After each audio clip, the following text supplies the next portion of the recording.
तो ये मैगी क्या 2 मिनट के अंदर पक सकती है? तो टीवी पर 4 और मोबाइल पर 4 में तो हमेशा दिखाता है कि मैगी 2 मिनट में पक जाएगा, और इसके पैकेट में भी लिखा है मैगी 2 मिनट में पक जाएगा। चलो देखते हैं। तो पहले मैं गूगल में देखा तो इसको पानी को गर्म करना पड़ेगा, उसके बाद 2 मिनट। तो पहले इस पानी को गर्म कर लिया, उसके बाद इसमें मैगी डालकर टाइमर स्टार्ट कर दिया।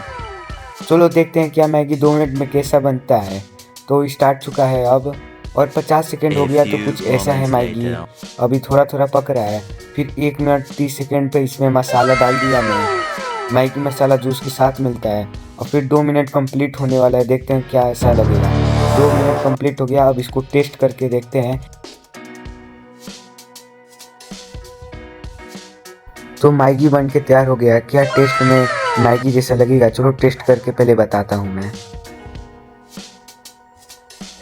तो गाइस ये मैगी तो बहुत अच्छा है, जैसा चाहिए तो वैसा बना।